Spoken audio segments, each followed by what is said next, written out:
Our topic tonight is the origins of the papacy. And I actually had created this topic before the events of the end of last year, when actually one of the two living popes at the time passed away. So we have here kind of an image from the funeral of Pope Benedict XVI.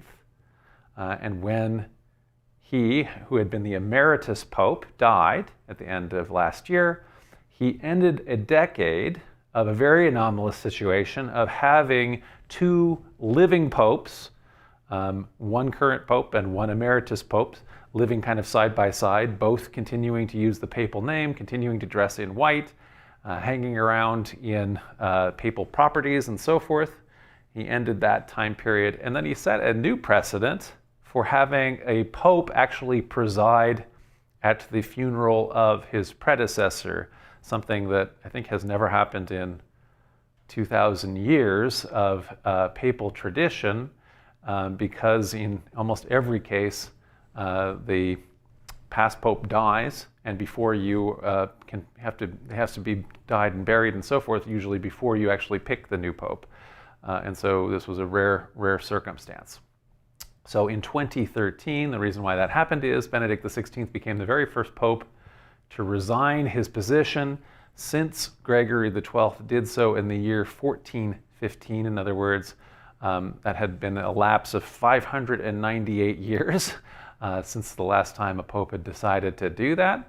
Nevertheless, it does seem as we enter a new era of longevity, where medical science is allowing people to live increasingly long lives, but on the other hand, at the extreme edge of those years, in their late 90s and their hundreds and so forth, a person's capacity to run an institution like the Roman Catholic Church can somewhat be impaired, and I think Benedict foresaw that, and Francis, the current pope, has also sort of suggested that he might be considering something of this, following that precedent. If so, this may have established a very, I think, laudatory new precedent. People should be doing these kind of retirements instead of living until the very end, like was more common in the past when longevity wasn't like this. So another elective monarchy was, for example, the Holy Roman Emperor, and he was emperor until somebody killed him, or the Doge of Venice, elective monarchy, the Supreme Court justices in the United States, that as long as they're alive, they continue to impose their opinions on U.S. law. So the papacy is a unique institution. It is a sovereign monarchy that is nearly 2,000 years old. It is quite rare in that list of those. Some of the more famous monarchies, like the British monarchy, doesn't go back 2,000 years anyway. It at least has a direct predecessors going back to the Norman conquest in 1066. The Normans are heirs to the Anglo-Saxon kingdoms that go all the way back to the Kingdom of Wessex. So at best, here we're talking about 1,400 years or so. The Japanese monarchy is somewhere in that same range, maybe a little longer in that kind of era. But in any event, there's not too many that are having this kind of longevity as an institution. So what is a pope? Where did the papacy come from? This is Jude Law as pope in a TV show that I'm not sure is still going on that was called The Young Pope. So what's the word? So the pope versus popes. So the word pope just derives from the Greek papas, meaning father. And so it was initially applied actually to all bishops, especially in the Greek East. And so it would have just been kind of a informal title, like you're calling a priest. You call priest father sometimes, or father abbot, or mother abbess and so forth. So father and mother being kind of the spiritual father of an individual, let's say monastic community or a diocese, the seat of a bishop, and so on. And so, but from kind of that just general title of generally calling somebody father, the word pope itself, as it pulls into Latin by the time of the Central Middle Ages, by the 11th century, the title had really gotten in the West, in the Latin West, where people are speaking Latin as their lingua franca, as their international language. It's reserved at this point for the Bishop of Rome. So originally, any kind of leader, any bishop would have been able to have that title. Nevertheless, it continues to be used outside of the Latin West. And so, for example, the Coptic Bishop of Alexandria, one of the ancient patriarchal sees of Christianity, the Patriarch of Alexandria, who is in the same way that the popes are claimed to be the successors of St. Peter, the Coptic bishops are the successors of St. Mark. Those guys also still use the title Pope. And so the head of the Egyptian Orthodox Church, in this case at the time when I made the slide, was Shenouda III. He was the current Coptic Pope. And so the popes, or the bishops of the Egyptian Orthodox Church use that title. So back to the Roman popes. The popes are also the head of an actual internationally recognized country, the Vatican State, a state that is less than half a square kilometer, and yet nevertheless is, like I say, generally recognized as an international country. That is not the case, for example, of other religious leaders. So the Dalai Lama, when he was born, was the head of Tibet, which was obviously an independent state. That state has been occupied by the People's Republic of China, and the Dalai Lama has been in exile for almost all of his life.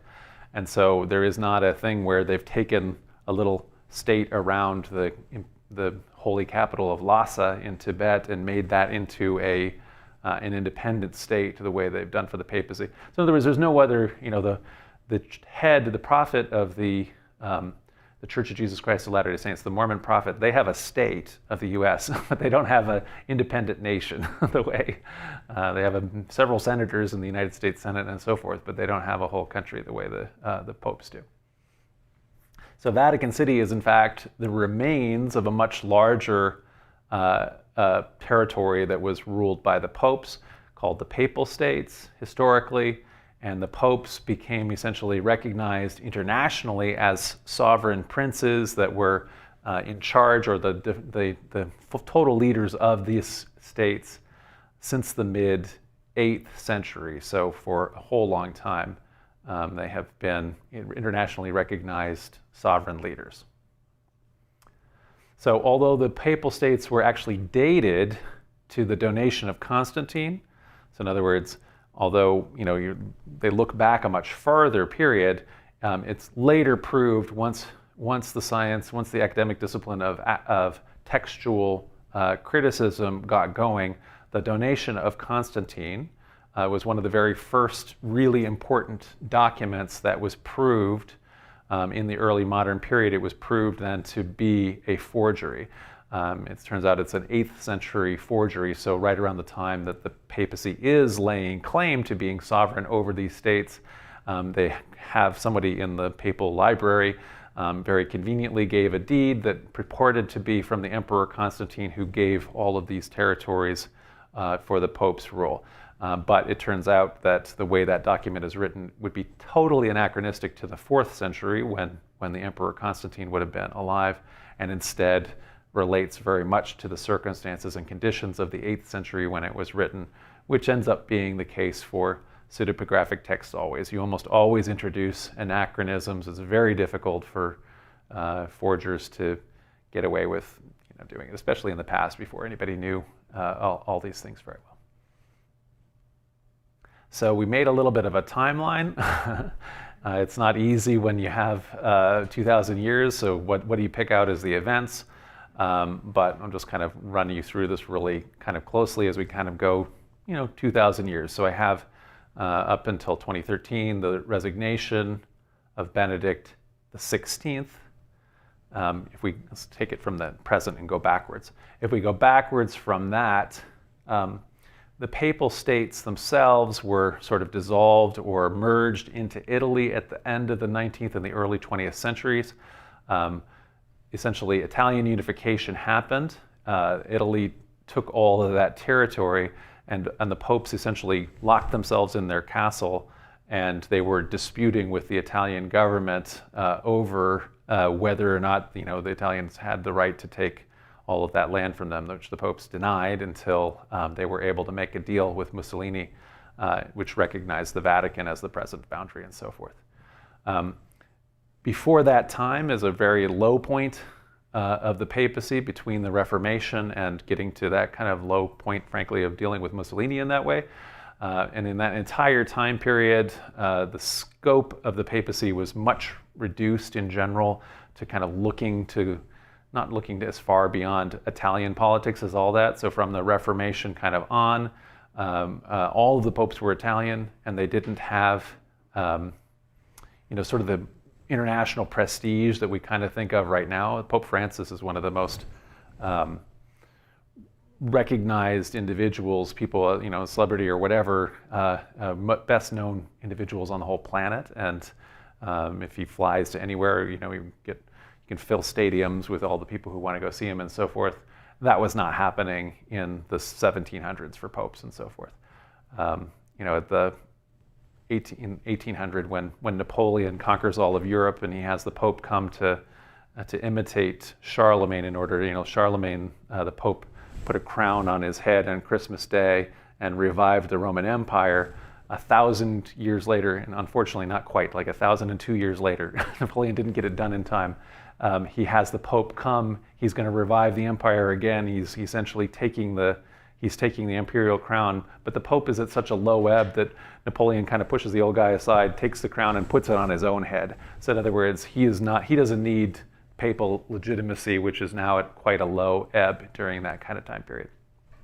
So if we backtrack a little bit before that, one of the things that had happened at the end of the Middle Ages that caused, again, some of the kind of the decline of the papacy's prestige is the Avignon papacy. So when the popes for a century, the 14th century, largely left the city of Rome and were effectively clients of the French king living in the southern French city of Avignon, where they had the capital of the central medieval papacy.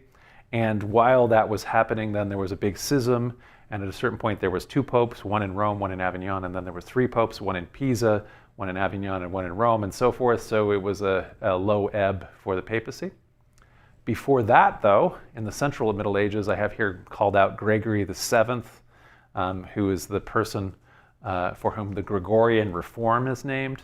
He is a person who begins a program that gets the papacy to its highest ebb, which occurs right around 1200 or so. And so that Gregorian reform era between Gregory and the Avignon papacy is papacy at its height. That also is triggering the schism with the Eastern Church. So the Eastern Orthodox break with the papacy as it starting off on these kind of pretensions. As we go back on this timeline, we get to the year 800 when Pope Leo III crowned Charlemagne, king of the Franks, as the Western Roman Empire, reviving the Western Roman Empire, creating what would eventually become the Holy Roman Empire, signing on essentially a new alliance that the popes in Rome have with Western leaders, with the Franks, as opposed to the preceding period of time when they were looking east to Constantinople.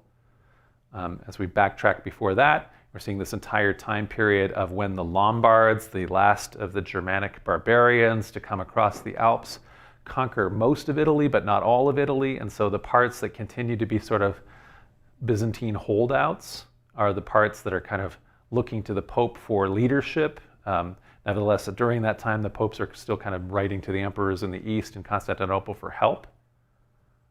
That period kind of begins with one of the first great popes of the Middle Ages, Pope Gregory I, Gregory the Great, the same pope who sends the mission of St. Augustine of Canterbury to England and begins the conversion of the Anglo-Saxons and the foundation of the Church of England and so forth. Anyway, going back from that, the Council of Nicaea, so Constantine, the Emperor Constantine, becoming Christian and setting the Roman Empire on a path to having Christianity be the state religion, and then dialing all the way back to St. Peter, who maybe died around the year 64 or 68, sometime in there, according to tradition anyway. And then some 30 years before that, the death of Jesus. So the institution of the papacy has evolved substantially over the course of these past 2,000 years.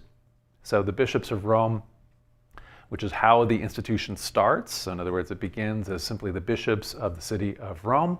They have successfully asserted primacy over other bishoprics of the Latin Roman Church, with nevertheless setbacks in terms of schisms. So the Eastern churches broke away, and then later in the beginning of the modern era, Protestant Anglican churches also broke away, leaving the papacy not as the, let's say, first among equals among a unified universal Christendom, but as the head of the largest sect or denomination within Christianity, the Roman Catholic Church. So as we have talked about when we look at kind of the origins of early Christianity, Christianity spread through the Roman Empire, initially taking the form of largely autonomous congregations based in cities and towns, where each city and town ultimately has a bishop. And the bishop tradition is not that there is some central bishop, like a pope in Rome or something like that, who is appointing your bishop for you. Rather, every congregation themselves, the people there are, when your bishop dies, you appoint a new person by the acclamation of the members in that town and so forth. So there is a apostolic succession from the founder, whatever the apostle was who founded or planted the congregation where you are, down to the bishop and then a bishop and bishop and bishop, but it is essentially something that's happening locally. In other words, it is totally autonomous. And as we've seen, there's also a great diversity in thought among Christians. And so there is no agreement on Christology. How do we understand Christ in terms of who was Christ? Is Christ fully human and fully divine? Does Christ have one human divine nature or two natures, one being human and one being divine? What is the relationship between Christ and the Creator, and between Christ and the Spirit, and so forth? There is a vast variety of thought on that topic, and it is only really by the time we get to the 4th century that a structure starts to happen. So for example then, what I'm suggesting is at that initial time period, it does not have an org chart where we say the Bishop of Rome is on top, and then there's these other bishops in Antioch and Corinth and Ephesus and Alexandria and so forth. That org chart does not exist in the early church. Rather, the bishops are largely autocephalous, which is to say without a head, and equal to each other. There's no structure really then to compel uniformity, which is one of the reasons why there was so much diversity in early Christianity and why we sometimes call it multiple early Christianities and so forth. Although in a lot of these leading bishoprics, the bishops will be part of this sort of proto-Orthodox community. But even so, the Bishop of Antioch and Alexandria, they are leaning a different direction, let's say, than the bishops of Rome and Corinth and so forth. Okay, that said, although all of the bishops were initially equal, very early on, bishops of Rome established a tradition where they at least claimed to be first among all of those equals. So they're in the capital of the empire, and that gives them that sense, I guess, of being able to be the arbiters. And so, for example, in the 1st century already, one of the bishops of Rome, and indeed the first bishop of Rome that we can kind of really historically nail down, Clement I, wrote a letter to the Church of Corinth so that he could end a dispute that is happening among the members of the church in Corinth, and he's stepping in and arbitrating for it, even though, and again, in theory, what the guy in Rome have to do with the bishopric and so forth in Corinth?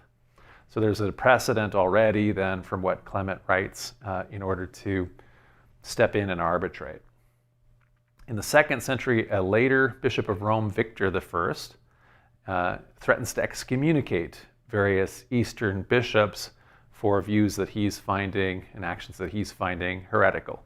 So, in other words, they're claiming already to have some powers, and there are some precedents quite early on for that. As always, whenever we look at Christian history, the conversion of the Emperor Constantine in 315 is the real game changer, changes everything for the whole trajectory of the religion.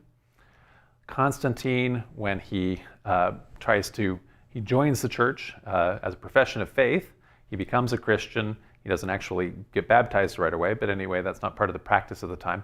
But he starts to want to learn about it, and he also kind of realizes fairly quickly that he has inherited a church that doesn't have an overall structure the way the empire does.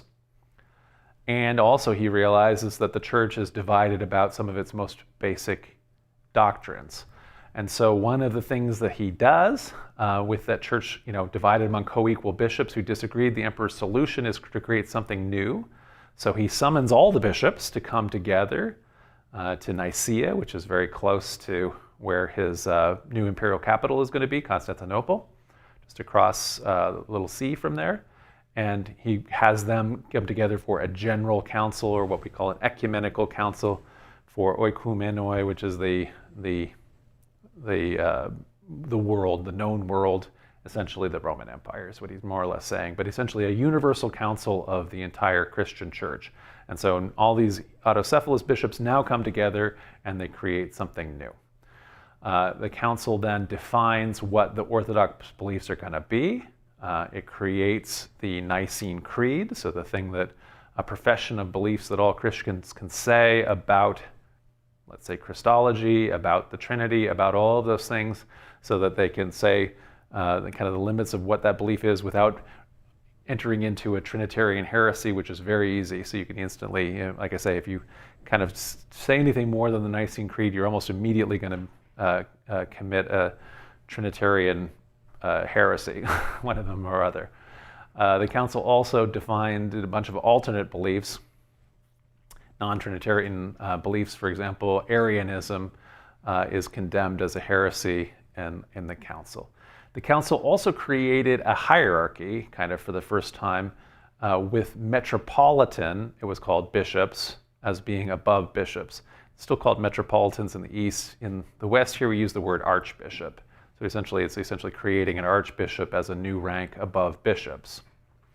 So we have it here, we just find ourselves on the timeline. This is right kind of at the beginning, right? So Constantine transformed a diverse collection of largely autonomous expressions of Christianity into a single institution of the imperial church, which in a couple generations after him, under the Emperor Theodosius, became a state religion of the Roman Empire. And as a result of that, that enhanced the prestige of the bishop of the empire's capital, Rome. So by making kind of a hierarchy, by making it an imperial state religion, ultimately, the emperors enhanced the prestige of one of the bishops within that empire, the bishop of the capital, the Bishop of Rome. Nevertheless, that doesn't necessarily mean out of an org chart that the Bishop of Rome is on top, right? So I mentioned here there's now these metropolitan bishops. So the Bishop of Rome is an archbishop. He is over top of, in his archdiocese, he is presiding over, for example, the Bishop of Milan, the Bishop of Carthage, the Bishop of Ravenna. But now there's other metropolitan bishops. So the Bishop of the new capital, Constantinople, he's going to be over top of the Bishop of Nicaea and Ephesus and Adrianople. And likewise, the bishop of an old patriarchal center like Antioch is in charge of Caesarea, Laodicea, Edessa, and so forth. But as we are considering this org chart, actually, there is actually something new that has now been added to the toolkit. So it's not just the first general council, the Council of Nicaea. 7 general councils of the church, both East and West, are convened by emperors over the course of the next few hundred years. And so one of the things that is added to this org chart effectively is this ecumenical council, which is obviously creating decrees and so forth that are above what any one bishop has to say. And because it's the emperor who calls the council and presides over the council, really the org chart that emerges out of Constantine's church is not that the Pope is on top, but rather the emperor is on top. The council is the next governing body, and then there are the bishops, metropolitans above regular bishops, of which then the Bishop of Rome continues to claim to be first among equals among all of the bishops. Nevertheless, another thing that Constantine did was found Constantinople as a new, specifically Christian Rome, capital of the Eastern Empire, or an Eastern capital for the empire. It is a much more militarily defensible position, and it was very difficult to take.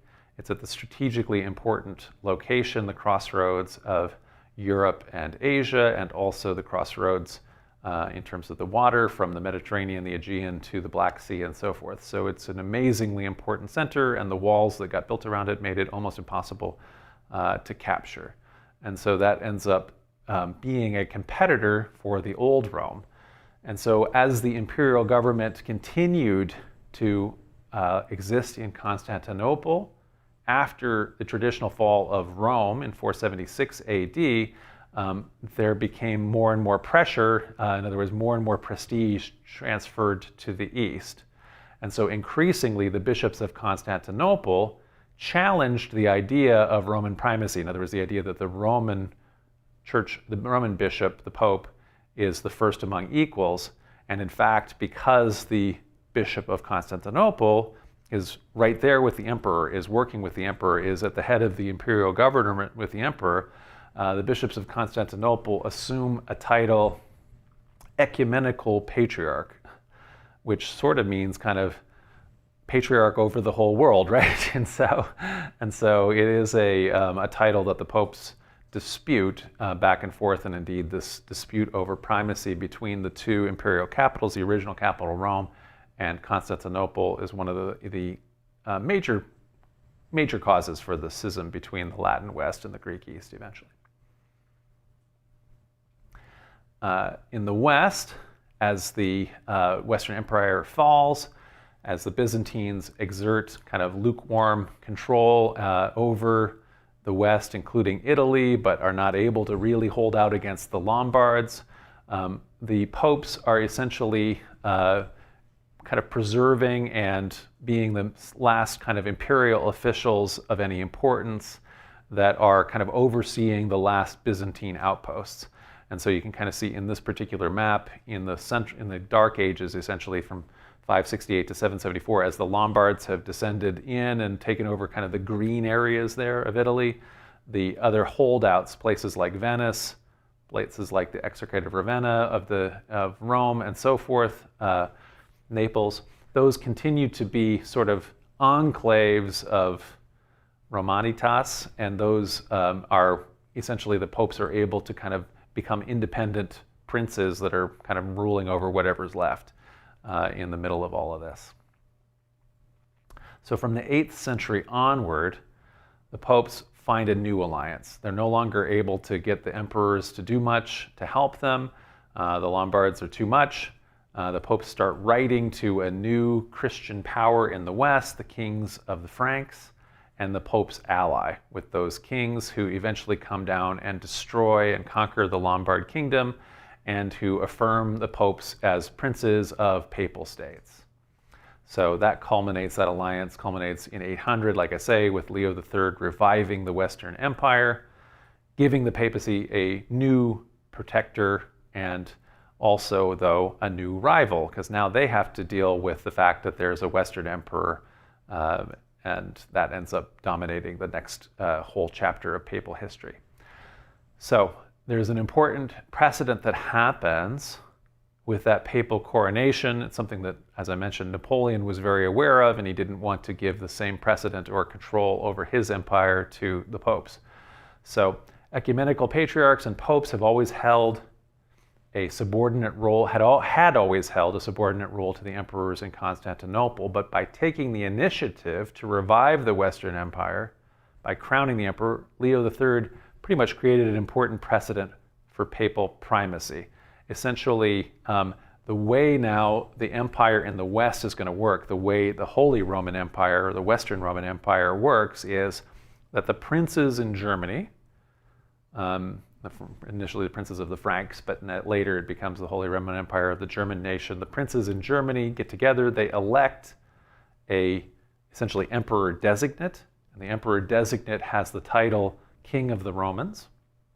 And then the King of the Romans comes to Rome, where he's crowned by the Pope, and then he's afterwards known as the Emperor, the Holy Roman Emperor. So once there was an emperor in the West again, he also had an interest in deciding who sat on Peter's throne. And so emperors also fairly quickly began to influence papal elections, and they assumed the authority to depose unworthy popes. And so this, like I say, is what sets up a major rivalry then between the Western emperors and the papacy throughout the Middle Ages. So like the imperial crown in the West, the papacy is also an elected monarchy, and you've been alive probably to watch essentially both the election maybe of Benedict and Francis, and so kind of see how it is. The media kind of camps out around as all of the popes here are gathered. I'm sorry, all the cardinals are gathered in the Sistine Chapel, and they have their ballots and so forth as they're picking who's going to be the next pope. So how are the popes made? How would the emperors affect the process? So the current system, there's about 100 cardinals. They enter the Sistine Chapel. And once they have got their ballots, they burn them. They send up a smoke signal to the people outside. And if it's the right color signal, then they say, Habemus Papam, we have a pope, and so forth. So the dark smoke is there's no pope yet. The white smoke is a pope has been chosen, and the result is tweeted around the world and so forth. So originally, like all bishops, popes were chosen actually just by a consensus of the clergy and the people of the Rome, and they had essentially an informal acclamation. And so elections didn't have any kind of actual formal rules or who was doing the electing and so forth. It was, generally speaking, a consensus that this person might be the right person. They kind of put the crown on his head and they take him out to the balcony and proclaim him before the people, and if everybody shouts yes, then that's sort of all it kind of took in the past. However, that resulted in occasions where there were more than one person that was acclaimed and elected, and so then there would be a pope and an anti-pope, and you didn't know which one was the real pope and so forth, because there's a contested election, which happened many, many times throughout the Middle Ages. So restricting the election to the cardinals, and cardinals are originally, now they're international clergy, so they'll essentially give, if somebody, the Bishop of Montreal, the Archbishop of Montreal here in Canada is an important backer of the Pope or something, he might get the title Cardinal, Archbishop, and so forth. But originally, when the cardinals emerged, they are effectively the deacons, priests, and bishops of the local dioceses that are immediately surrounding the city of Rome. So by limiting the election to the cardinals, that was designed to limit manipulation of the elections and also to avoid disputed elections. So in the 11th century, the papacy was at a low point. German emperors, the Holy Roman Emperor, would intervene. They would come down and depose popes that were clearly bad and corrupt and so forth, and they would appoint, because they really actually did believe in papal reform, they would appoint reform-minded popes.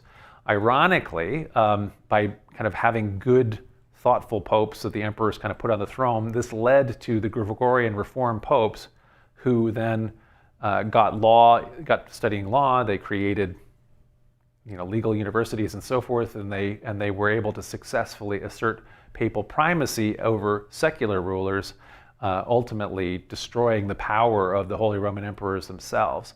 And so, anyway, that was an unintended consequence of reforming the papacy on the part of the emperors.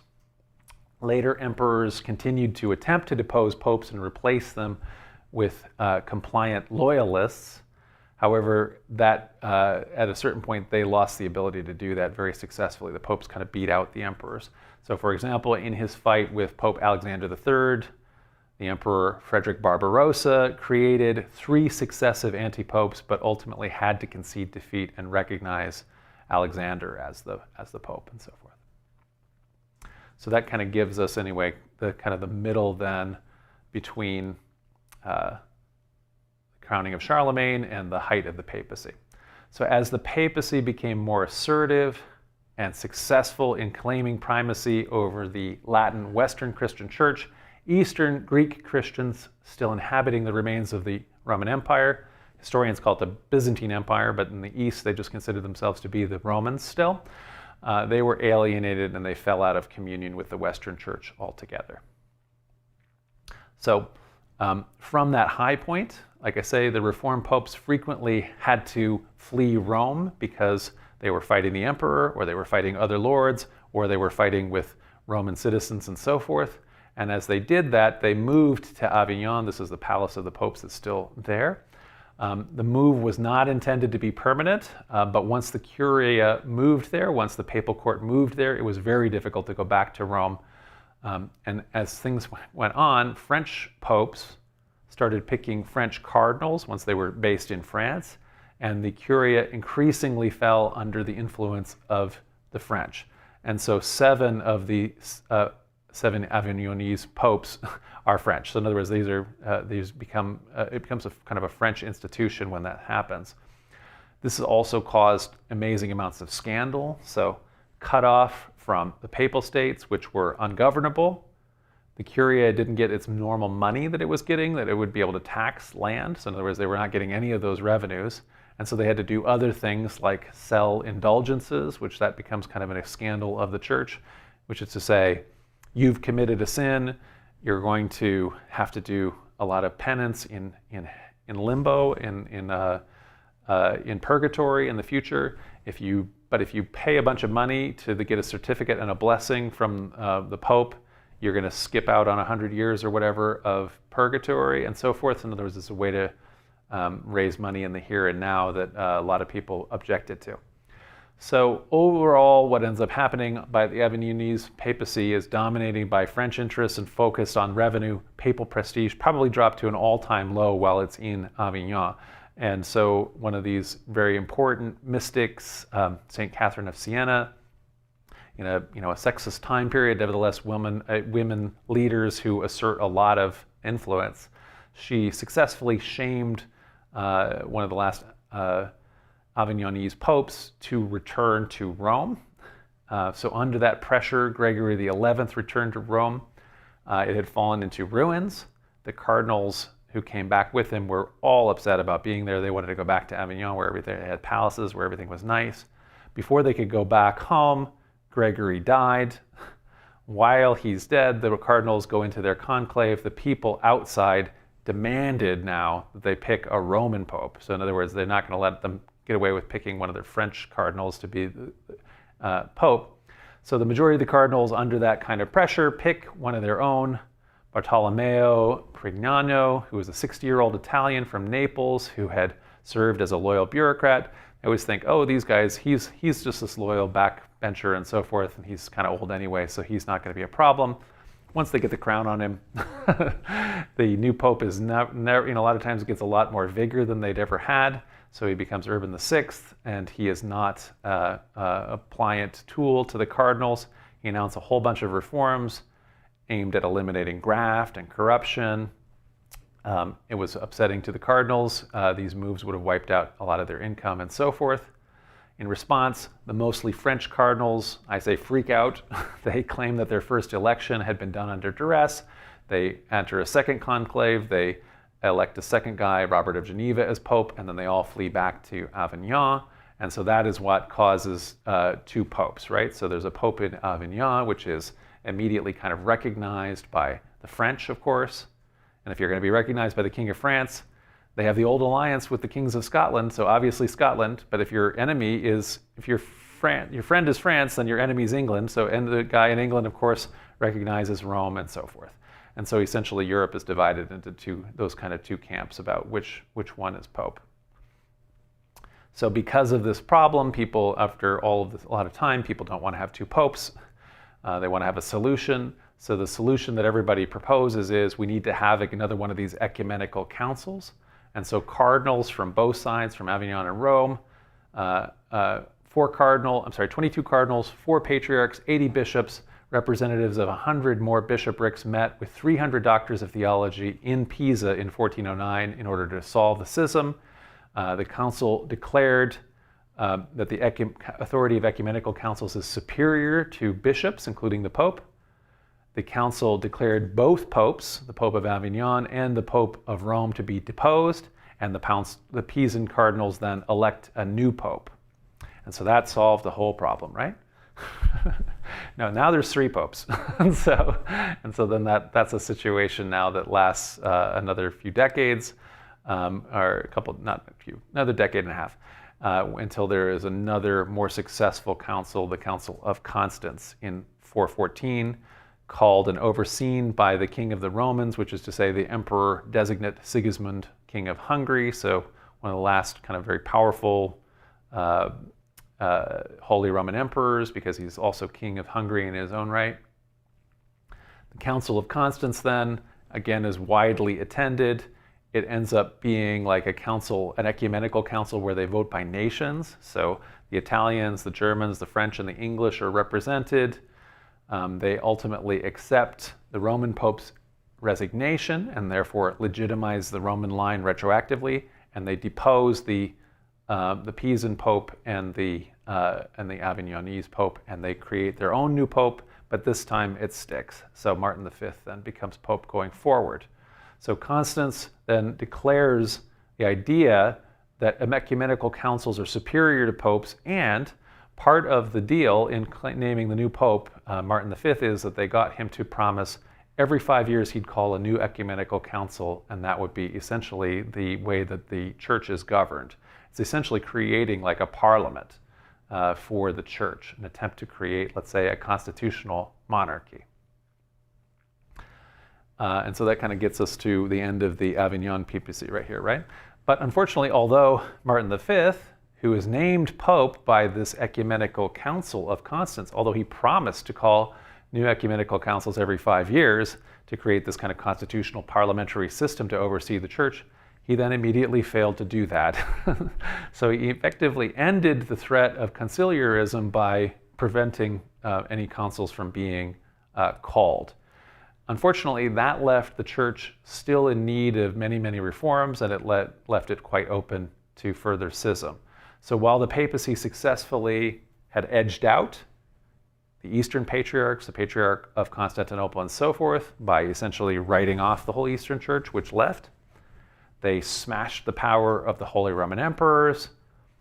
They avoided the threat of conciliarism. Nevertheless, as it starts doing all those things, the scope of the papacy narrows pretty much to that of a powerful local prince fighting in Renaissance Italy.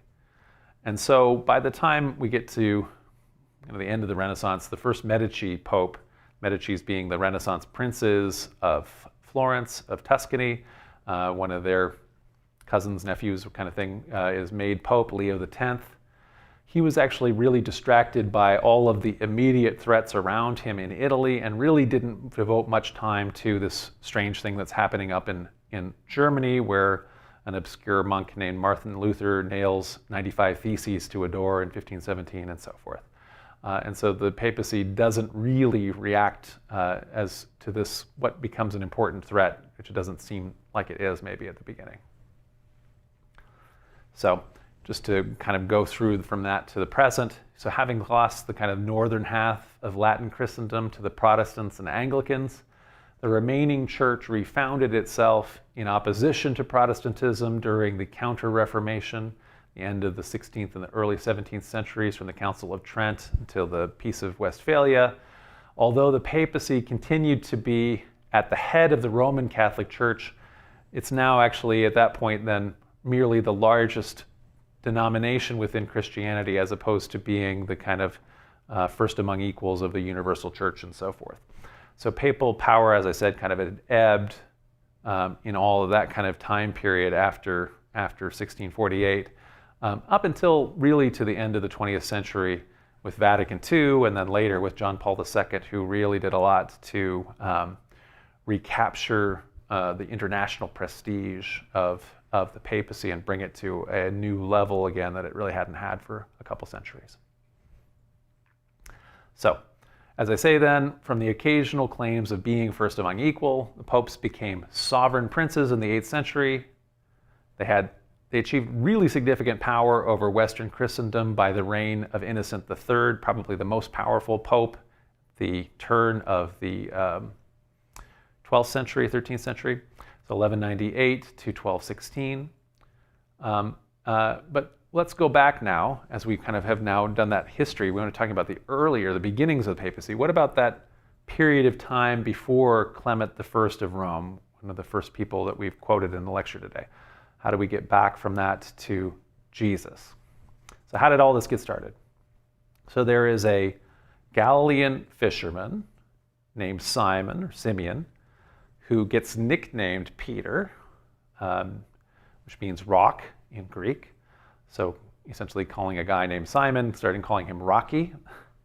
One of Jesus's leaders, who was one of Jesus's leaders and his leading disciples, and an early Christian leader after Jesus's crucifixion.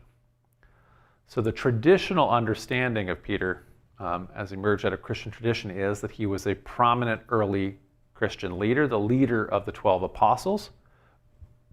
And among early Christians, the proto-Orthodox community, the community that becomes the Orthodox and Catholic Church, the Greek and Latin churches under Constantine, the proto-Orthodox community looks to Peter's authority and claims Peter's authority. Peter led a church in Antioch before, according to tradition anyway, relocating in his final years to Rome, where he is assumed to have been martyred by the Emperor Nero. One of the most important components of Peter's authority comes from the Gospel of Matthew. There's an image here of Christ bestowing the keys of the kingdom to Peter. And in that account in Matthew it says, Jesus answered and said unto him, Blessed art thou, Simon Bar-Jonah, Simon son of Jonah, for flesh and blood hath not revealed it unto thee, but my Father which is in heaven. And I say also unto thee that thou art Peter. In other words, he changes his name here. And upon this rock, thou art a rock, and upon this rock I will build my church, and the gates of hell shall not prevail against it. And I will give unto thee the keys of the kingdom of heaven, and whatsoever thou shalt bind on earth shall be bound in heaven, and whatsoever thou shalt loose on earth shall be loosed in heaven. Water here. Okay, and so this is where we have all of these cartoons and so forth. We have a big trope like that when you die and you're gonna go to heaven, St. Peter is at the gatekeeper, right? Because essentially Jesus gave him the keys to the kingdom of heaven, and he's the one with the keys, and he's there checking your whole list of naughty and nice list or whatever, whether you're going to make it into heaven. St. Peter is heaven's gatekeeper. It is also the symbolism in the papal coat of arms. So the popes who claim to be the heirs of St. Peter use those keys described in that account of Matthew, and actually nowhere else, as a symbol of papal authority. You can see the two keys crossed like two swords behind a royal crown, behind a triple papal crown. Originally, the term cathedral, it doesn't refer, when we say cathedral, you probably think of a large kind of Gothic church. But actually, many Gothic churches like that are not technically cathedrals. And indeed, the Vatican itself, St. Peter's, Rome, is not a cathedral, because the word cathedral refers actually to the throne of the bishop. And so in a lot of cases, there'll be an actual seat in one of these cathedrals that's kind of the big chair or cathedral for the diocesan bishop. And the cathedral for Rome is actually a different church entirely, the Cathedral of St. John's Lateran, one of the four really ancient churches in Rome.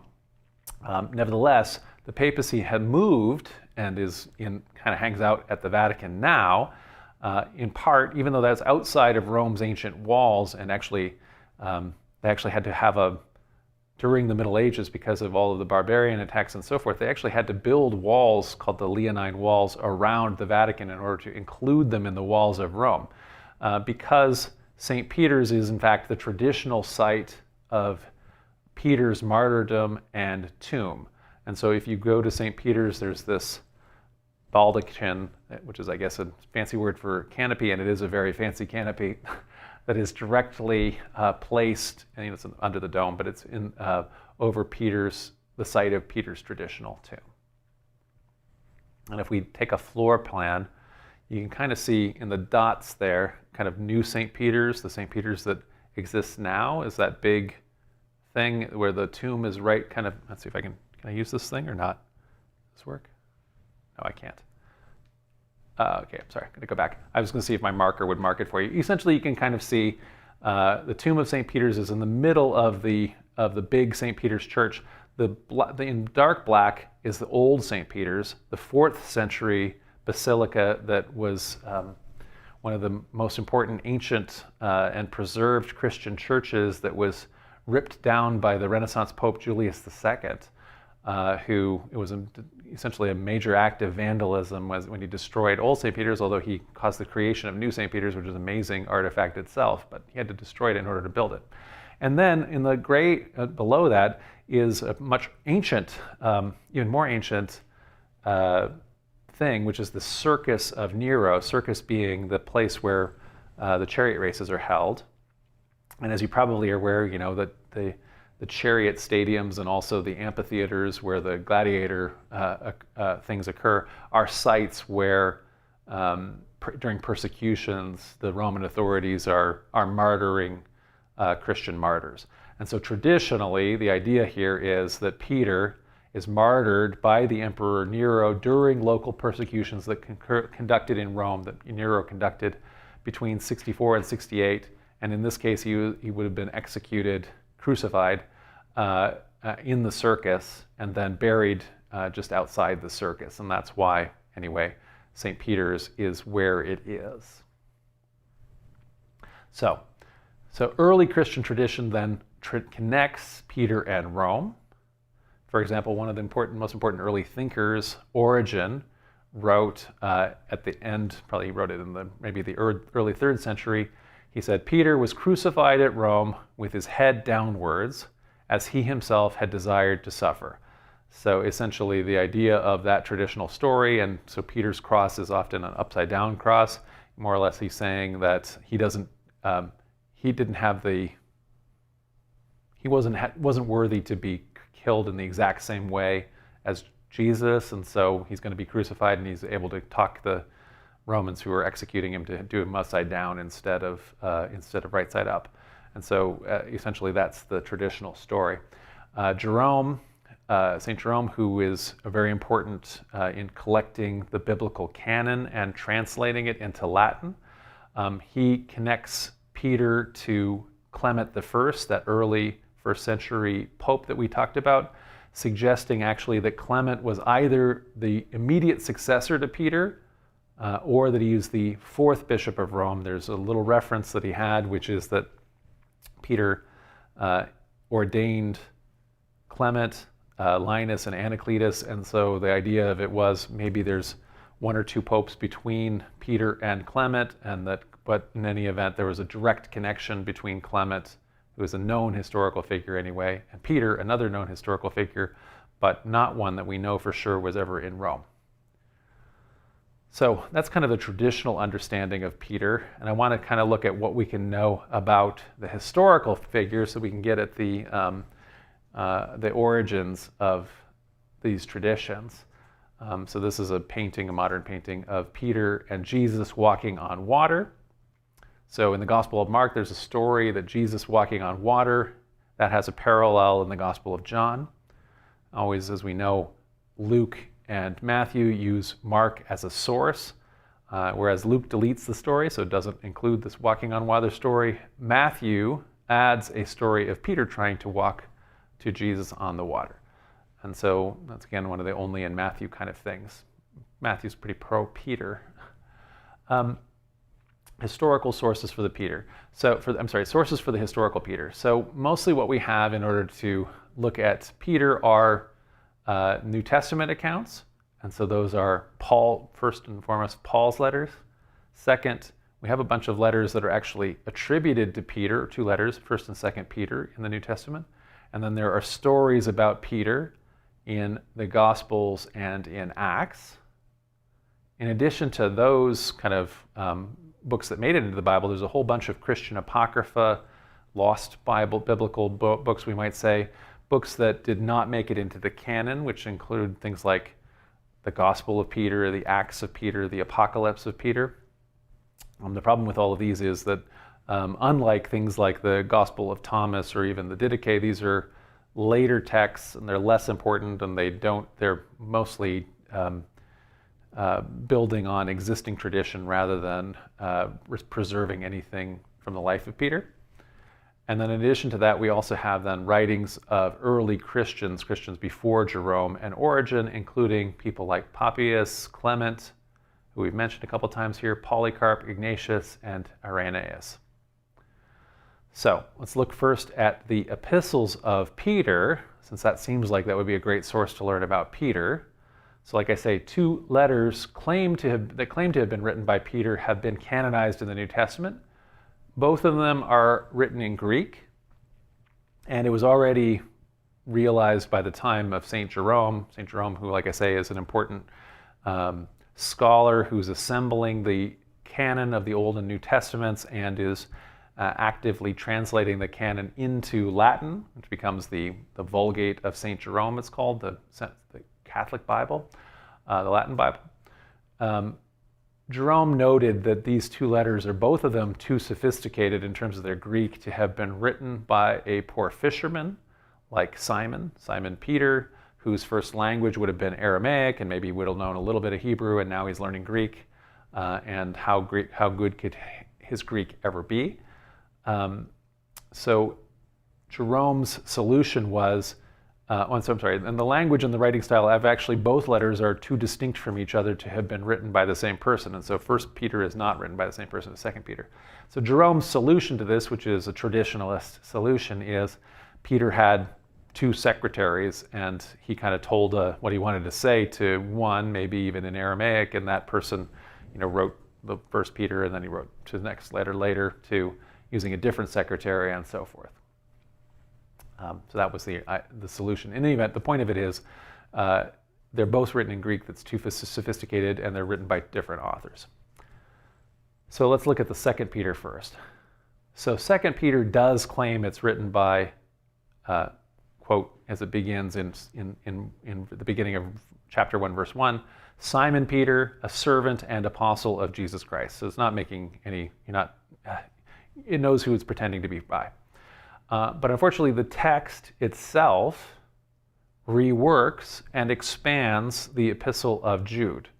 So this is a different Bible book, the shortest book in the New Testament, likely written between 70 and 110, and is this 2 Peter, because it uses Jude as a source, is thus written after Jude.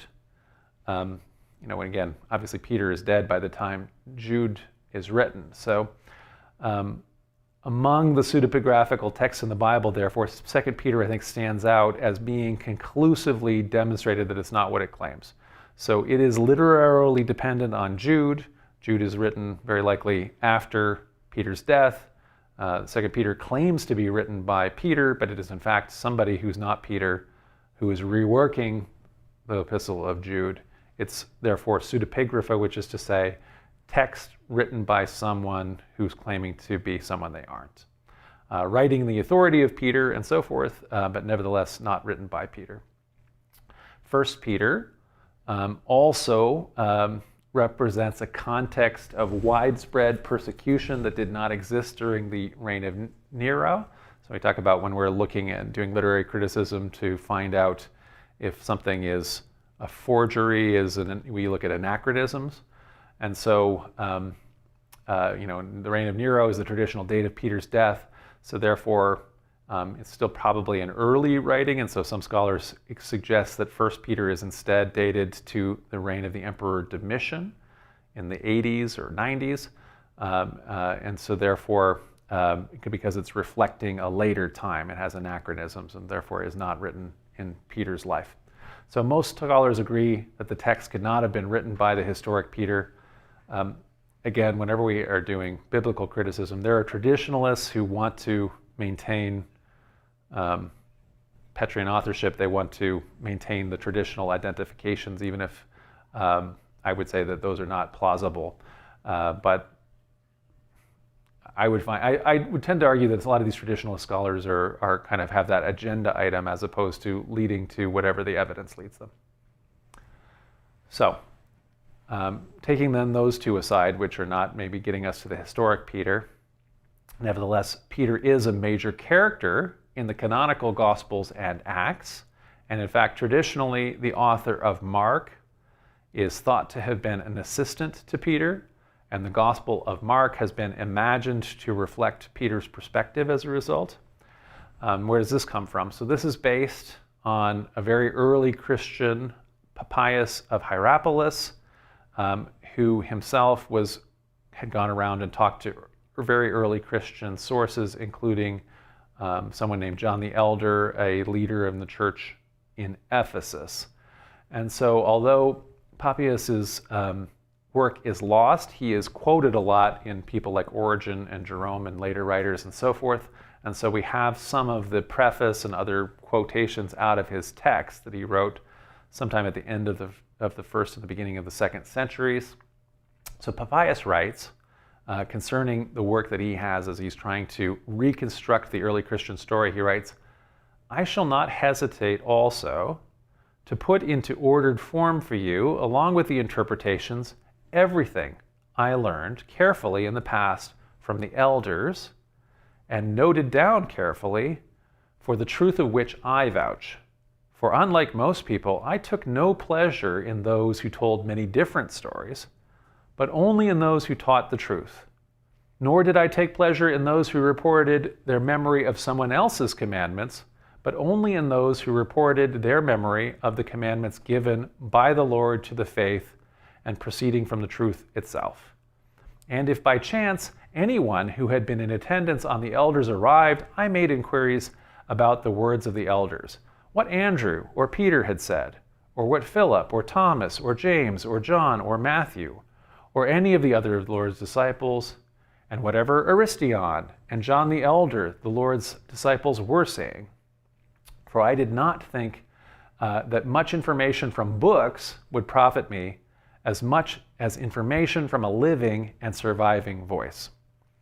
So that's explaining kind of his methodology. He is going around, he's not crediting written text as much, but if there is an old disciple who shows up in his town who maybe remembers something that one of the original apostles had said, then he would copy that down. And so many Christians, he's saying that he's talking to, for example, John the Elder, and as I've mentioned, lots of people conflate all of these guys named John with each other. And so this is a disciple that's personally living around, and Papias knows, maybe around the year 100 in Ephesus. And a lot of people equate this guy as if he's John the Apostle, the beloved disciple, John the Revelator, and so forth. It's very likely just John the Elder, some other guy named John. But because of that supposed connection to authority, Papias's descriptions here are given undue authority, I think, and weight. He's actually an early guy, and I think what he's actually showing is that as of the year 100, a lot of these stories and a lot of this background is completely unknown even to Christian leaders, and he's having to try to reconstruct it by asking a lot of old people questions. Specifically regarding the Gospels, regarding Matthew, Papias claims, therefore Matthew put the logia, the sayings, in an ordered arrangement in the Hebrew language, but each person interpreted them as best he could. This statement has confused scholars for centuries. So it led people for many, many centuries to conclude the false conclusion that Matthew was the first gospel, and that's one of the reasons why it's first in the order in the New Testament, even though Mark is the older gospel. And also that Matthew's gospel was originally written in Hebrew and then translated into Greek. But textual criticism really has demonstrated that Matthew was composed in Greek, that it's textually dependent on Mark. And what I think it really demonstrates is Papias's interview process here is unreliable. So in other words, he's coming up with information that is false. So and this shows it. So as we've seen in other lectures, the Gospels in fact are anonymous texts written in Greek by Christians who were not eyewitnesses of Jesus, to which the names Mark, Matthew, Luke, and John were later ascribed. And so while the Gospels and Acts contain historical information, they're not histories themselves, and actually most of their contents are literary, so we can't just take every single thing that happens in the Gospels or Acts as information about the historical Peter and so forth, right? They are being written for very different literary purposes by devoted Christians who want to tell the story for a religious purpose. And when they don't have, they're working from traditions that may or may not have historical basis. And when they don't have details, what they do is they go to the Old Testament, they go to the Hebrew Bible, they find prophecies or by Isaiah, they find stories in the Deuteronomic histories, they find phrases in the Psalms, and create information or stories about about Jesus, Jesus of the Gospels, knowing or believing as they do that Jesus' life was reflected by those Old Testament stories. So in other words, that is why they match in those ways. So as problematic then as all these later sources are, we actually can confirm Peter is an actual historic figure through the writings of Paul. It always comes back to Paul when we're doing these kind of historicity things, right? So Paul of Tarsus is the earliest Christian whose writings survived, and Paul describes meeting with Peter, as well as with James, the brother of Jesus. He's met them both, he says, for about 15 days, 3 years after his own conversion experience, so this would have been very early in the 30s or so. Paul has really no reason to make up these characters who are in fact rivals of his, it turns out. So let's just read a little bit about what Paul has to say. Writing in the late 40s or early 50s in the letter to Galatians, he says, "You've heard of my previous way of life in Judaism, how intensely I, Paul, persecuted the church of God and tried to destroy it. I was advancing in Judaism beyond many of my own age among my people and was extremely zealous for the traditions of my fathers. But when God, who set me apart from my mother's womb and called me by his grace, was pleased to reveal his Son in me so that I might preach him among the Gentiles, my immediate response was not to consult any human being." So in other words, I had a vision of Christ, right? God revealed his Son to me, and my immediate response was not to consult any human being. I did not go to Jerusalem to see those who were apostles before I was. So in other words, he is not being called by any human powers. He's not part of a structure of anybody who had already been an apostle or a disciple of Jesus. He's called directly by a vision, and he therefore went to Arabia. And so he went to, it's probably Jordan and so forth. And later I returned to Damascus. So in other words, he went and decided to be an apostle and a preacher directly based on his own conversion vision, as opposed to listening to these authorities. And then, after 3 years, I went up to Jerusalem to get acquainted with Cephas, which is to say Peter. Cephas here is a Aramaic for Peter, Peter's Greek for rock. Kepha is Greek for, Aramaic for rock. So Paul calls him Cephas, and stayed with him 15 days. I saw none of the other apostles, only James, the Lord's brother. So in other words, there are still apostles by the time Paul is doing this at the end of the 30s, and he's meeting with these folks, and they're still based in Jerusalem. I assure you before God that what I'm writing to you is no lie. That isn't a vote of confidence, but in any event, he's trying to assure us that that is a true statement. Then I went to Syria and Cilicia. I was personally unknown to the churches of Judea that are in Christ. They'd only heard the report, quote, "The man who formerly persecuted us is now preaching the faith he once tried to destroy, and they praised God because of me." So in other words, Paul met the apostle Cephas, Kepha in Aramaic for stone, in the 30s in Jerusalem. The earliest tradition about the visions of the resurrected Christ also occurs in Paul. So Paul indicates actually that Christ appeared first to Peter. So Paul says in 1 Corinthians 15, "What I received, I passed on to you as of first importance, that Christ died for our sins according to the Scriptures, that he was buried, that he was raised on the third day according to the Scriptures, and that he appeared to Cephas, and then to the 12, and then all the other people that he appears to, and so forth." So while emphasizing Peter's importance here, Paul's teaching actually contradicts the later gospel traditions which indicate that Jesus, or the risen Christ, appeared first to his female disciples and apostles. So Paul also indicates that Peter was married and that Peter's wife accompanied him on apostolic missions.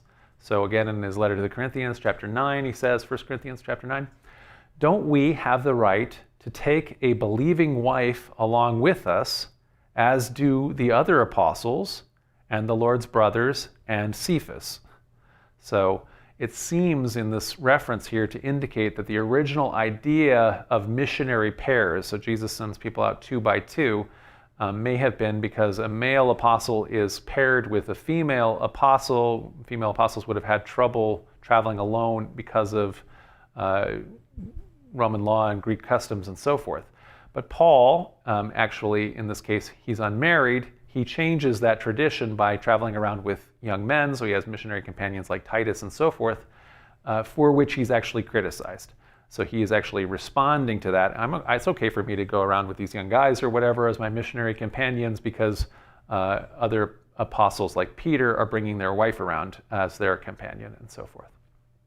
So the Gospels, in the same way, in Mark chapter 1, confirms that Peter was married. He talks of there's an incident at his mother-in-law's house and so forth.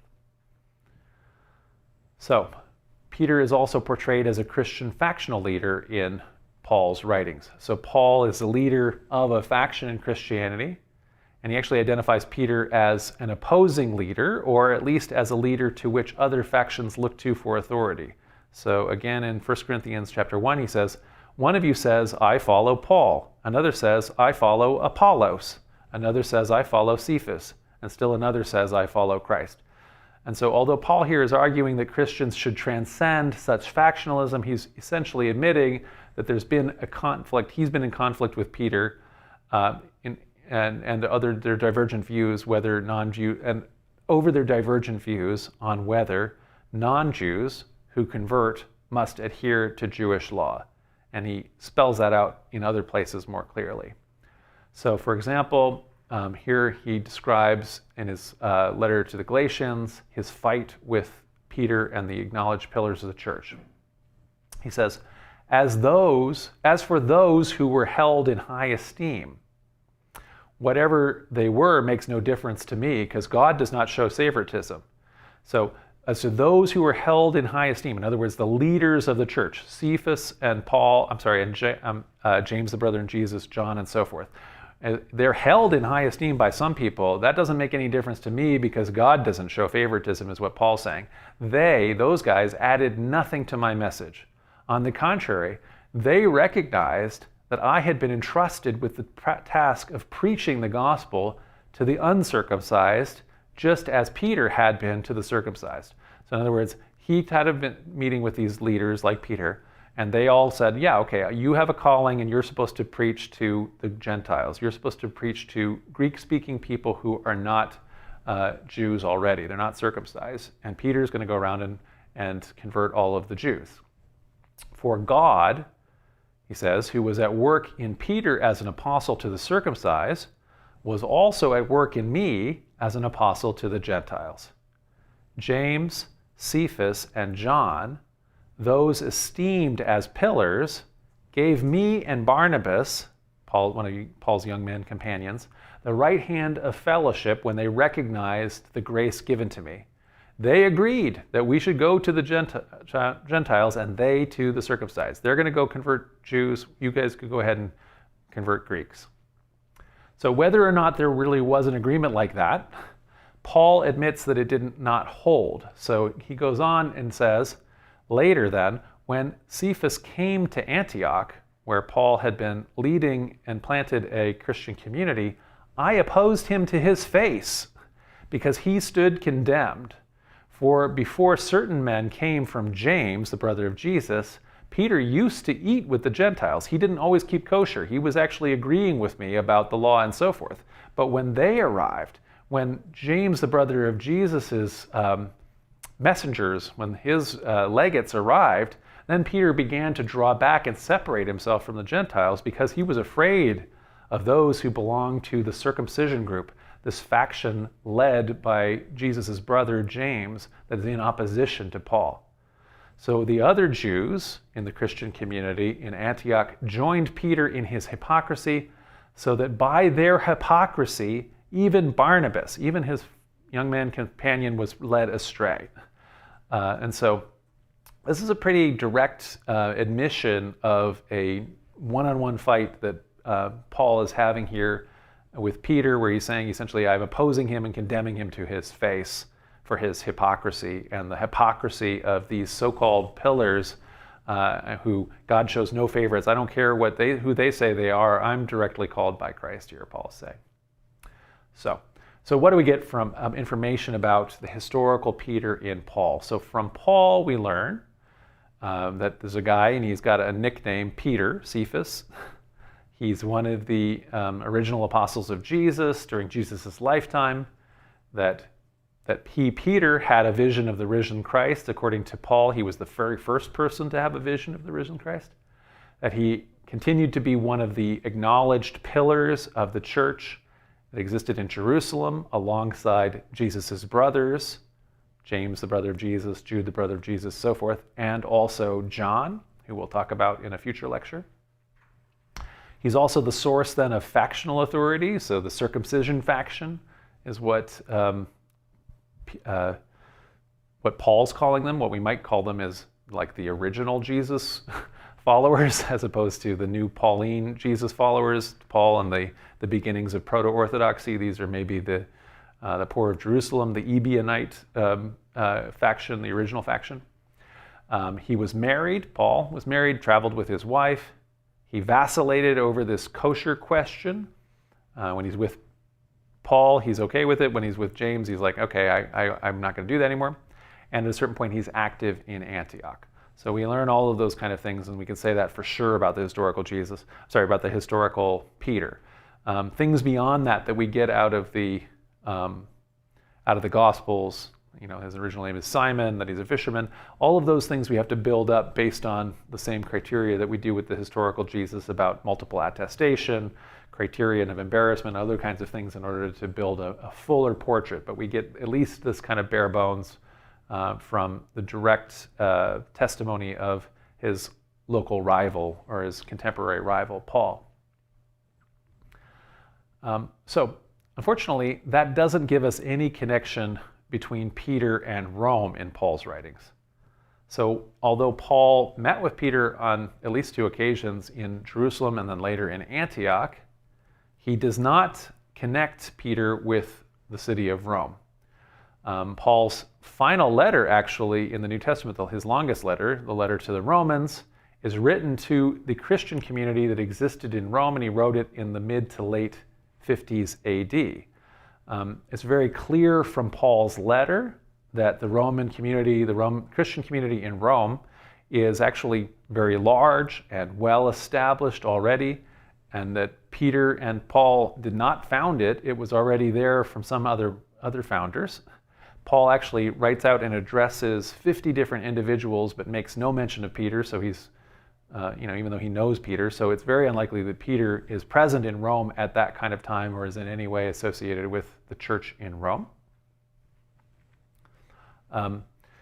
There is also no early awareness of Peter's martyrdom in Rome anyway. That Peter was martyred is understood, but it's a general kind of understanding. So as we saw, later tradition held that Peter was martyred in Rome under Nero between the years 64 and 68. However, just a few years later, beginning with Mark, which is written maybe around the year 70, all of the Gospels and the book of Acts, which is just the second half of the book of Luke, all of those are written after 64 or 68, and in fact, soon thereafter. But none of them mention the idea that Peter is martyred in Rome or that Peter had become Bishop of Rome. And it's certainly not, so say, if that story was known to the author of Mark, it is not outside of the author of Mark's literary literary principles and understanding to what to do to have put that back into the story. In other words, if Mark had heard that Peter had been in Rome and was martyred in Rome, he could very easily have had Jesus have a prophecy of that was going to happen, the same way that Mark is writing after, let's say if it's 70 or 73, he's after the war is happening, the Jewish revolt and the destruction of the temple. Mark is putting back into Jesus' mouth a prediction that the temple was going to be destroyed, knowing that it's going to be destroyed because he's alive at that point. So in other words, it's very unusual. If that story was known, if it had already been created, if that was an actual historical event, you would think that one of the gospel writers, specifically the book of Acts, which is about where Peter's a major character and is running around and doing stuff, but none of these books seem to be aware of this tradition, which therefore probably doesn't exist yet as a story. So in other words, it's not something that happened, and it's not something that has been invented yet as a story. So when we do have at the end of the first century this Bishop of Rome, Clement I, and he mentions Peter, but he doesn't connect him to Rome, and he doesn't cite him as a predecessor. So centuries later, Jerome tells a story that Peter had personally ordained Clement to priesthood and so forth. But Clement here, who is writing an intervention letter to the Corinthian church, and he doesn't really have any particular standing to do it, if he was saying, I, Clement, Bishop of Rome, the successor of Peter, who personally put his hands on my head and ordained me to priesthood, who gave me the keys to the kingdom. You think he might mention that as he's trying to establish standing for himself, why he's intervening in the Corinthian church. Clement doesn't do that, and there's no particular reason to imagine that he's heard of a story associating Peter with Rome or as one of his predecessors or anything like that. There is a reference in the pseudepigraphical letter of 1 Peter. It indicates that the author is writing from Babylon. Obviously, the author isn't Peter, but he is pretending to be Peter, and so he, at least at this point, is potentially associating anyway, Peter as being in Rome, which is essentially the new Babylon, although it doesn't specifically say that. So in other words, this tradition may have started to evolve in the 2nd century. Ignatius of Antioch, in the late 1st and early 2nd century, indicates that Peter and Paul had admonished the Romans, although I don't know that it means that he said that they had done so in person. Finally, by the time you get to the end of the 2nd century, Irenaeus of Lyon claims that Peter and Paul founded the church in Rome. But we know, actually, from Paul's letter to the Romans that that's not true. So in other words, the church in Rome had already been well-founded, that Paul was not a founder of it. He's writing to it in order to try to get support from the church in Rome. And he doesn't associate that with Peter at all. So later the tradition is developing, and so later people assume that that's the case. And so to sum up, as we go back to our timeline, in sum, what I think I want to say is the papacy is certainly an ancient institution. It dates to the 1st century. Its claims to primacy have some very ancient precedents, going all the way back to the 1st century. But they were largely developed and bore fruit during the Middle Ages. While the connections to Peter are likewise ancient, going all the way back to the end of the 1st and the beginning, especially in the end of the 2nd centuries and 3rd centuries, they do not actually connect to the historic Peter, who, in my view, probably very likely never visited Rome. And so, but even though there is a traditional tomb and so forth, that tradition was established, and the tomb location and so forth were established after the tradition that Peter was in Rome, which was many decades after Peter fell out of the historic Peter fell out of the historical record. And so that is my review on the origins of the papacy. And so we will see now if there have been questions, and while Leandro is giving me questions, I'm going to have a glass of water.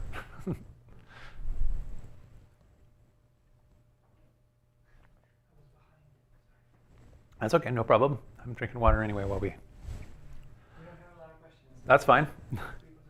Guys, we don't have a lot of questions. If you have any questions about this, or please go ahead. And otherwise, maybe I've filibustered you. This was a longer lecture again, and it was kind of fun to do. It's kind of in our wheelhouse of who was, this kind of Bible figure. In a way, we got around by the end to who was the historic Peter, and is there connections then between the tradition that the historic Peter was the first bishop of Rome or not.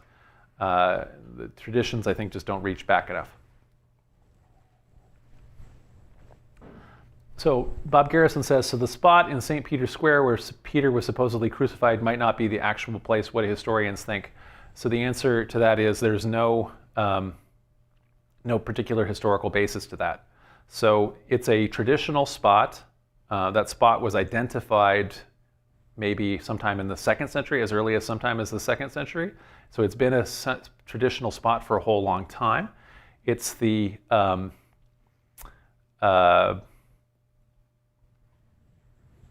it's the same as the Holy Sepulchre, Jesus' tomb in Jerusalem. So it's a very important ancient church, and it goes all the way back to the 4th century. But the chances that is where Jesus' actual tomb is effectively nil. It's something that many centuries later people looked around and they said, oh, it must have been here, and it's not there. So the answer is that it's a traditional spot. It has imbued with lots of intentional and you experience the story there, but it is not. It's not a historic identification. I would say, the most likely scenario is that the historic Peter never went to Rome. Secret Asian Dan says, are popes actually crowned? I guess maybe it's not called crowned in that way. I mean, I guess where the crowning is somehow is maybe the important thing of a secular king. They do have crowns, and so they have a crown now that is a triple crown that was added to successively. Now, if you see this giant pope hat, the papal crown that has the 3 tiers to it, is something that developed again in the Middle Ages. It is built out of an original hat, which is a pagan Roman priest hat originally. I think where this originally comes from, and it's actually an imperial. It's modeled on the kind of a late imperial crown itself. So the papacy takes over a lot of the, let's say, the kind of the royal trappings and things like that had occurred for the imperial monarch. So essentially, the popes in the West are the representatives of the Byzantine emperor for a whole long time, and that's where some of the regalia develop. So they do have crowns. I think that probably the most important, probably the most important thing that happens is the anointing. I'd have to go through the entire ritual of how the popes are made and so forth. That they have crowns and they wear them. So maybe it's not being crowned pope, but it's. I have to think. I have to look it up exactly how the ceremony works. Operation Ivy 85 says, Center Place, do you envision any further schisms involving the Catholic Church in the future, or even reunification among some combination of Catholic, Protestant, Eastern churches? So the papacy has had for at least half a century pretty successful ecumenical outreach to Eastern churches. And so almost every kind of Eastern tradition includes both a independent rite and also a rite where they're in union with Rome. And so, for example, there will be an independent Ukrainian Orthodox Church, and then there's also going to be a Catholic Ukrainian Orthodox Church where they really don't have any, I don't think they have to even have anything different. They can continue to have the entire Ukrainian rite and everything you're going to do in terms of all of your traditions and practices, but you just acknowledge that the Pope is the first among equals and so forth, and then you're in union with Rome. And so most of the Eastern churches have a division like that where they're in some kind of, there's a proportion of the believers who are in union with Rome and a portion who aren't. And so that is ongoing. There are some other reunifications that are working in terms of there are understandings that the papacy can have in terms of priesthood practice and so forth with the Lutherans and with other Protestants, Anglicans, and things. Are there any further schisms involving the Catholic Church in the future? It's difficult to say. I think that the Catholic Church is it's a very big tent church. There are big divisions that are existing between the church in the developed world and the church in the developing world. So how, managing all of those is always complex. Certainly the most recent Pope, Francis, the current Pope, is good at, in my opinion, at making potentially kind of ambiguous statements where he tries to get people away from hot button divisive topics and to not, and to sort of calm down over them and things like that. So he's been pretty successful. His predecessor, John Paul II, really turned in a social sense, really turned the church in a real hard right direction, and his shadow over the church in terms of having, like for example, the bishopric in the United States are people who are, in a lot of cases, way far right of their followers and so forth, and have alienated a lot of people. So there's possibilities for it. I don't know for sure. I don't have a sense of that anything's on the horizon anytime soon. Donnie Lee Gringo, Leon, hi Leon, says, is it fair to say then that the Roman Catholic Church claim to the papacy to Peter is based on Matthew's words of the rock? It actually may not be fair to say that, Leon, because actually, apparently that claim wasn't central necessarily very early on. It became, after the argument started happening, it became a major claim, but it wasn't apparently an original claim, and indeed some of the earliest church fathers who were interpreting that is more or less saying that the statement in Matthew here is not anything isn't actually about founding churches and so forth, but it is that upon this rock, which is to say the rock of your faith. So it's a general statement about faith, is the way a lot of people interpreted that.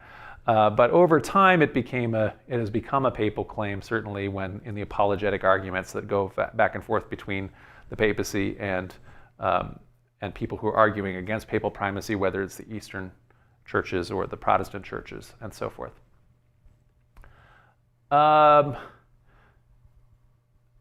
James Lee says, do you know of any other instances in scholarship where the criterion of embarrassment is argued by historians? So yeah, I think that's a fairly normal criterion to use. So it's one of the things that we have to do when we're reading into all sources. So in a lot of cases, the criterion of embarrassment is useful when you have only positive sources, right? So there'll be some historical figures for whom, or movements and things like that, for whom we have only negative sources, right? And so when we're learning about the now the sources have been uncovered for the Gnostics and things like that. But for, let's say, alternate Christianities like the Gnostics or the Ebionites and so forth, we primarily have the writings of their antagonists. And so then we don't have to look for a criterion of embarrassment because those guys are looking for anything embarrassing about those guys. And so in fact, when your antagonists say things like about the Gnostics, that you're just sexually depraved and that you're having orgies all the time, that's something that they are kind of creating to embarrass you. And actually, we would probably correct it the opposite way. It turns out that actually Gnostics and things are more likely to be kind of ascetics who actually are opposed to sex at all because they don't want to bring new bodies into the world at all, right? And so certainly that was true for like the Cathars, who are also accused of orgies and things like that, even though they're likely practicing like abstinence. And so when you only have the antagonists, then you don't need the criterion of embarrassment, in other words. But if you only have sources that are positive, that's when we make use of that, right? So if you only have some ancient king's court biography, then anything that you admit, that court biographer admits, like, oh, he massacred all these people, or whatever it is, that they're trying to cover over, if they admit it, then that would be the criterion of embarrassment. And so a historian is more likely to credit that official biographer, even though they are biased in favor of the source.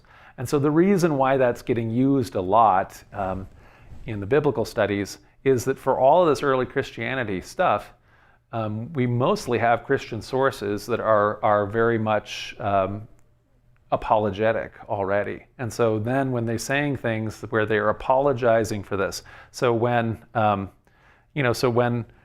in the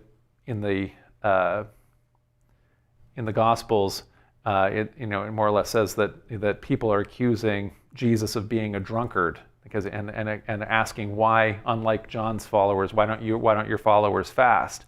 And then there's an apologetic statement where Jesus says, the time for fasting is not now. When I'm gone, then you can fast. So it's essentially an apologetic statement where we're criticizing. Christians are aware that the historical Jesus is being criticized for not fasting, right? And so yeah, I think it's a fairly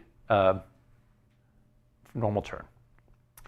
So Miguel Angelo says, is it possible that the name Peter, Cephas, was just a nickname unrelated to church hierarchy or theology and later reinterpreted as having a more important meaning? Absolutely. So whereas the name Peter, Cephas, or whatever, is multiply attested, right? So we have Paul who is using that nickname. So it's clear that Peter's going by that name, or Cephas is going by that name. Simon is going by this nickname. And so why does he get that nickname, though? So it could be that the Gospel of Matthew, which adds that extra stuff. I'm changing your name to Peter, but then I'm going to say, upon this rock I'll build my church. That doesn't exist anywhere else. That is not multiply attested. That is only in Matthew. There is no other source for that. So there is no reason to necessarily to associate a historically given nickname that Jesus gave to this guy, Simon, with the idea that he's going to be the founder of a church. So those two are completely isolated. They're only connected in the one statement that is only attested in the Gospel of Matthew. So Kevin Hathaway says, could Linus have started the church in Rome? Linus, the son of Craticus, he is mentioned by Paul in 1 Timothy. So 1 Timothy is late. It's one of the non-attested works, in other words, pseudepigraphical works that is ascribed to Paul. Where I would look for the person to have started the Roman church is, the earliest sources we have on that is Paul's letter to the Romans. We could look at those 50 people that he talks about, including apostles that he knows about who he cites as being in Rome. And those would probably be the place to look for the founders among those. That's probably as best as we could have. So probably not. So I know Linus. Is Linus also one of the? So there's before we get to Clement the First, I think Linus is the second. Is he the second pope that's on the list? That list is very late, so it probably the Liber Pontificalis is probably coming from the time period of Jerome, and so it is again a late reconstruction trying to put that together. Rowan Wagner says, could Peter ordain Clement bishop of Rome, not as a successor but as the first bishop of Rome? So we don't have any evidence of that. Rowan, sure, anything could have happened, but we just don't. But we can't. When we're trying to make a history, what happened in history, we have to have like some kind of contemporary evidence or claim that is happening. So there are later traditions that suggest that, but it's surprising that they don't exist earlier when Clement is running around and writing. Clement may not be wanting to mention that as a modest person, but no one else who is his contemporary is mentioning that either. It's a tradition that develops later.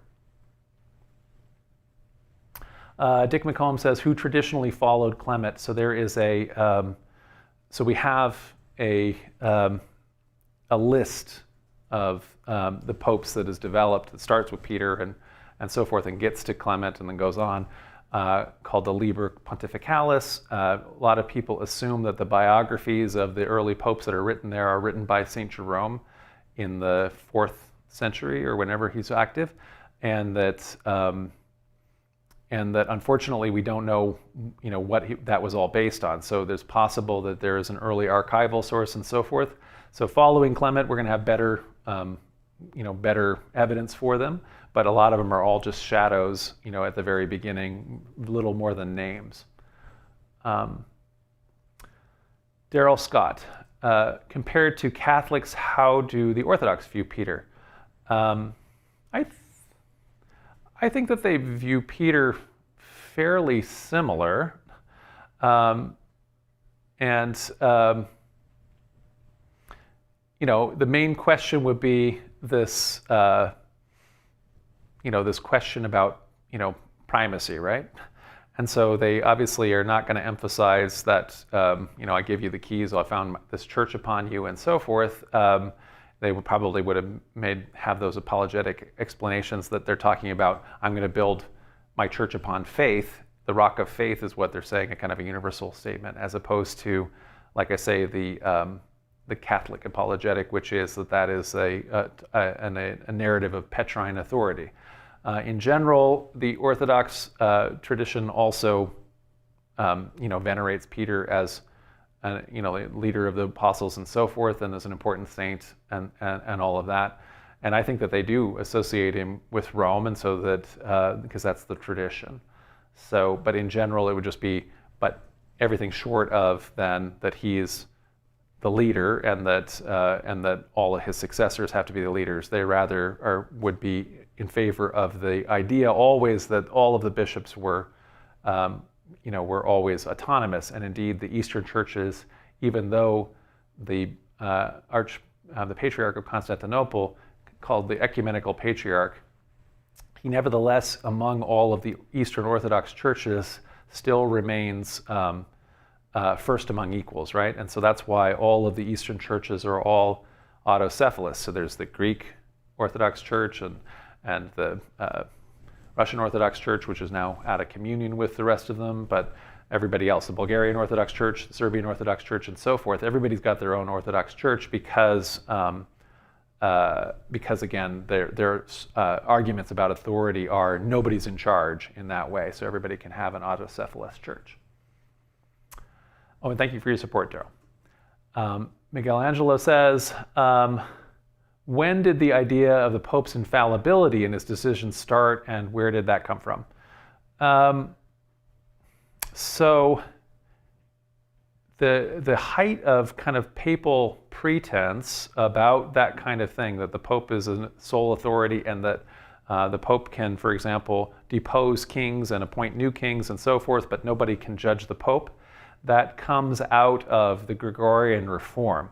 There had been some precedents that they were building on, but it is a document that occurs in the was that the 11th century, around the time period of Gregory VII, and he creates a document called the Dictatus Papae, the sayings of the Pope, or something like that, and they come up with essentially a program of papal authority that is new and is much more expansive than anything that had ever existed before. And so that is the place where that comes from. Although, again, even today, the idea of papal infallibility doesn't mean that every single thing that the Pope does is infallible, but only those things when he is speaking specifically ex cathedra, that same word as cathedral. In other words, he's speaking from the seat of his cathedral, in other words, his throne. And when he's speaking ex cathedra, then his statement is infallible. But that I don't even think has even happened in the last 200 years. So in other words, even though the doctrine continues, I'm not sure that it's in practice.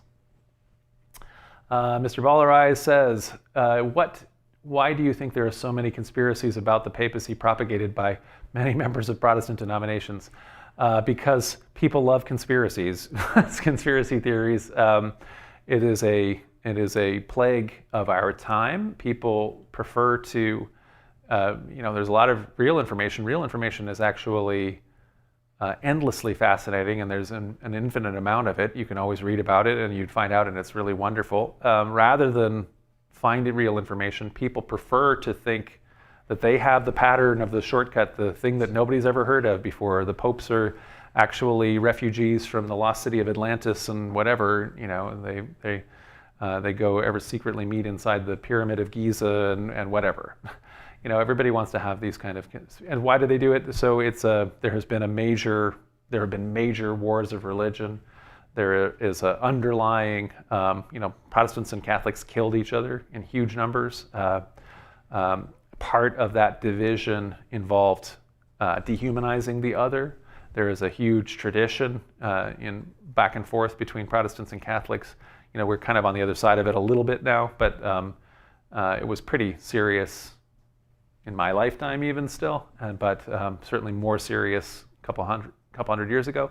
And so I think that that's why. So people are like that. Data 10 asks, does not history seem to suggest that James, the brother of Jesus, had primacy over Peter in leading the non-Pauline church? And the answer to that is yes. So both the indications essentially in Paul's writings are that, when he is having this fight with the non-Pauline people, the circumcision faction that he calls them, that in fact the person who's in charge when he goes to Jerusalem is James, the brother of Jesus, and later Peter, who is essentially coming as an apostle to the Christian community in Antioch, that he is pretty much willing to be in line with Paul and his group until, messengers or legates from James from Jerusalem came, and then Peter betrays Paul and switches and so forth and causes faction. So it does seem like James, the brother of Jesus, is in fact the leader of the church and not Peter. So that the idea that Peter is the leader is a later tradition that develops. Apollonius says, so in the Gospel of John 21:15-21, was Jesus referring to Paul as a pillar in the church in Jerusalem instead of in Rome? Feed my sheep, and so forth. So I don't know that he's calling out. I'd have to now get those verses exactly in terms of that. So that's part of the the additional writing. So that is after the original book of John, or the John 1 writer has finished writing. John 2, an additional editor and redactor, has come on and tacked on this additional part or ending. including the call to Peter to feed my sheep and so forth. I don't think that it specifies, though, go to Rome to feed my sheep, right? So we'd have to look at it, but I'm pretty confident that it is a general, it is definitely reflecting Petrine leadership, right? So it is emphasizing Peter, who gets emphasized a lot in the Gospel of John, the last of the Gospels in terms of the canon. He's second only to the beloved disciple in that narrative, so they're aware of an emerging tradition of Peter as the leader, but not necessarily in Rome. Tolkien study says, where does first among equals come from? Primus inter pares actually comes from Augustus. So the emperor, the first Roman emperor, Caesar Augustus, in order to disguise his total authority and dictatorship, essentially his new monarchy. We call him emperor. An emperor we think of as a super king. The word emperor just meant general at the time, and Augustus made it very clear, I may well be the, you can give me all these titles like the August one, like the father of the fatherland and so forth, but I'm just a senator like the rest of you. I am just the first among equals. I'm the princeps, the prince, which is where we also get the word prince. Then later from that leader. So I think that's maybe where it comes from as an example in the preceding century, but then the popes kind of start asserting that right away. So like I say, Clement is, whether or not I don't think he has the phrase first among equals, but he definitely feels like he's essentially the bishop of the congregation in the capital. He's able to give advice or make proclamations to the other churches when they're in disorder anyway.